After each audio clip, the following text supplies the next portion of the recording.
Welcome to Kambani Zambia TV, your home for fearless investigative journalism, bold analysis, and untold stories from Africa and around the world.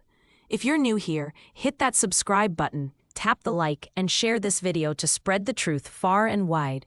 We dig deeper, ask the hard questions, and uncover what others won't. This is more than news. It's journalism that holds power to account. Let's get started. Disclaimer. The content in this video is based on publicly available reports, statements, and allegations. These claims remain unverified, and we do not endorse or confirm their accuracy. This video is intended for informational and discussion purposes only. In politics, parties rarely die with a press statement. They unravel, slowly, publicly, and often legally.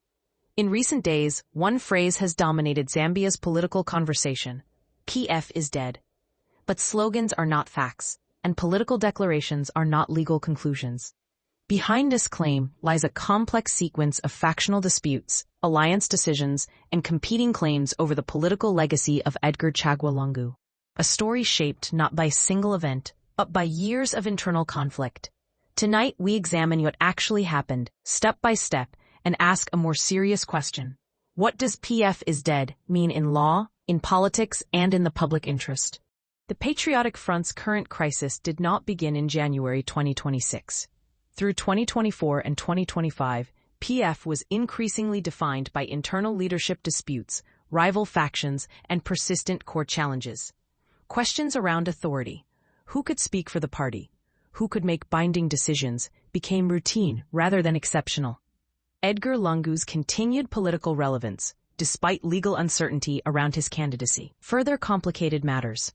Different factions positioned themselves as custodians of his legacy, often without clear institutional consensus. This fragmentation weakened PF's cohesion and credibility, both internally and within opposition alliances. It also set the stage for claims that the party had become politically ineffective, or, as some later put it, crippled. Against this backdrop, the Tonse Alliance emerged as a broad opposition coalition. PF joined Tonse as one of its core components, with Edgar Lungu adopted as alliance chairperson and intended presidential figurehead for 2026. His image, name, and political capital became central to Tonse's branding and mobilization strategy. However, this arrangement carried risk. While Lungu's political appeal remained significant, unresolved legal and organizational questions within PF persisted. The alliance was therefore built not on institutional stability, but on personal symbolism, a fragile foundation in any political system. Between 6 and 7 January 2026, Tonse Alliance leaders announced a decisive move. They declared that the PF faction, led by acting president Given Lubinda, had been expelled from the alliance. Public statements framed the decision as a response to PF's internal fights and alleged ineffectiveness. Crucially, Tonse did not claim to abandon Edgar Lungu's political movement. Instead, it argued that PF, as then constituted, could no longer represent that project within the alliance. This distinction, separating PF the party from Lungu the political symbol, would become central to everything that followed. Watch this announcement by Dr. Dan Pule, Christian Democratic Party president. There is no PF party in the Tonse Alliance any longer. The 7 is not coming from the PF party. It's coming from the ECL political movement. Okay, that is not the PF party.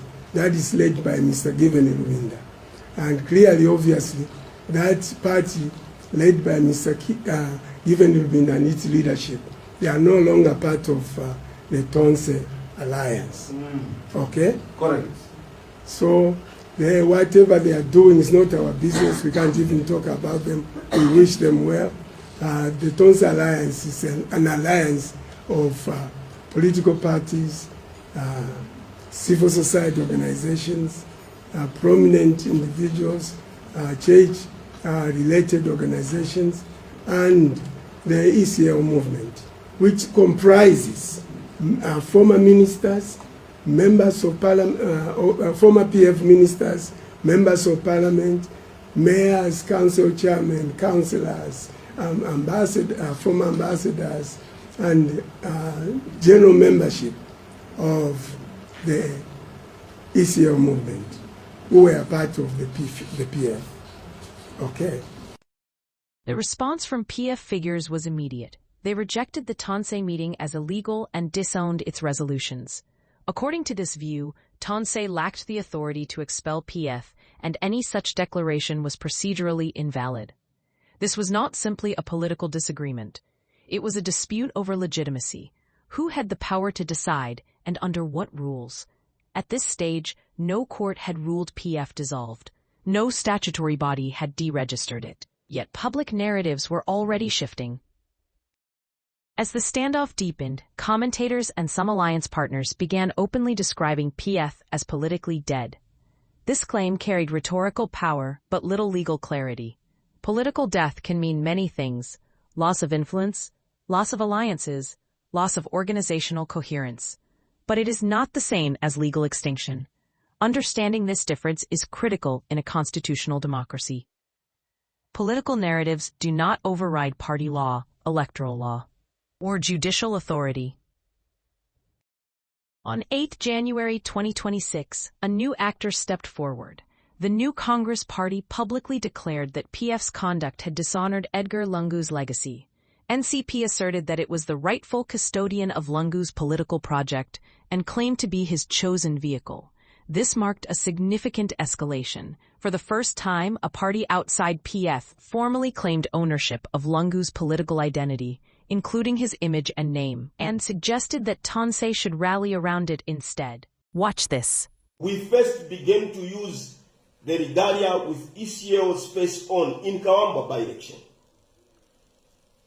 When we went to campaign in Lumezi, we went with ECL's portrait. When we went to campaign in Mfue, we went with ECL's portrait. When we went to campaign in Petauke, where we won, we went with ECL's portrait. And I want to state that we are going to take even other measures to make sure that no any other political party will be able to use ECL's portrait on there, whatever, because the only party that ECL had chosen was NCP. This was not merely symbolic. In Zambian politics, control of political branding carries strategic and electoral consequences. This episode matters for reasons far beyond party politics. It raises fundamental questions. Who controls political mandates? How are alliances governed? What happens when personal political capital outgrows institutional structures? In a democracy, legitimacy flows from rules, not declarations, from process, not press statements. When factions compete to speak for voters, clarity becomes a public necessity, not a partisan luxury. Watch this clip. I want to state here that the PF as a party, talking about PF as a party, it is history now. It's history now.